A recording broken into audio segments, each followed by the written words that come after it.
Press conference کے ذریعے ہم دوبارہ اس اضافے کو رد کرتے ہیں اور اس کی مذمت کرتے ہیں۔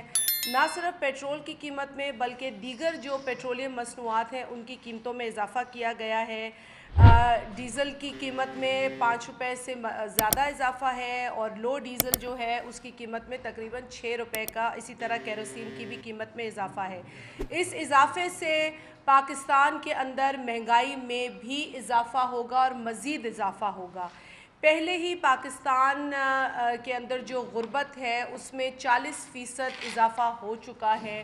40% تقریباً ایسے گھرانے ہیں جو اچھی غذا نہیں خرید سکتے، اور اسی سچویشن کی وجہ سے 30% بچے جو ہیں وہ میل نیوٹریشن کا شکار ہیں۔ لیکن اس ظالم حکومت کو یہ تمام چیزیں نظر نہیں آتی۔ یہ تو قوم کو پتہ تھا کہ یہ حکومت نااہل ہے، یہ حکومت نالائق ہے، لیکن یہ بھی اب ثابت ہو گیا ہے کہ یہ حکومت اور یہ وزیر اعظم ظالم وزیر اعظم ہے، جس کی حکومت اور جس کی کابینہ بھی ظالم ہے۔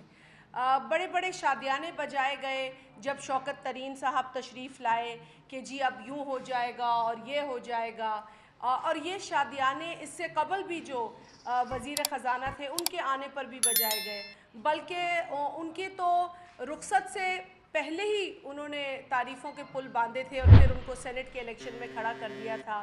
جب سینٹ کے الیکشن میں انہوں نے منہ کی کھائی تو اس کے بعد ان کو اس وزیر میں نقص نظر آنے لگے، لیکن اس سے قبل وہی وزیر تھا جو معیشت درست کر رہا تھا، وہی وزیر تھا جو غربت کو کم کر رہا تھا۔ لیکن ہوا یوں کہ پچھلے 3 برسوں میں جو مہنگائی کی شرح ہے اور جس قدر کھانے پینے کی اشیاء میں اضافہ ہوا ہے اس کی مثال نہیں ملتی ہے۔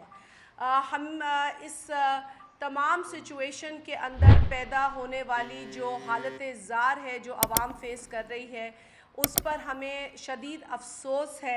ایک ایشو جو بہت اہم ہے جس کا تعلق میڈیا کے ساتھ بہت زیادہ ہے وہ ہے میڈیا کے اوپر جو قدغن لگائی جا رہی ہے، بالخصوص جو پارلیمنٹری رپورٹرز ایسوسی ایشن ہے اس کے ساتھ جو رویہ گزشتہ جو جوائنٹ سٹنگ ہے اس کے اندر اسپیکر قومی اسمبلی کی اور ان کی سیکریٹریٹ کی جانب سے اختیار کیا گیا۔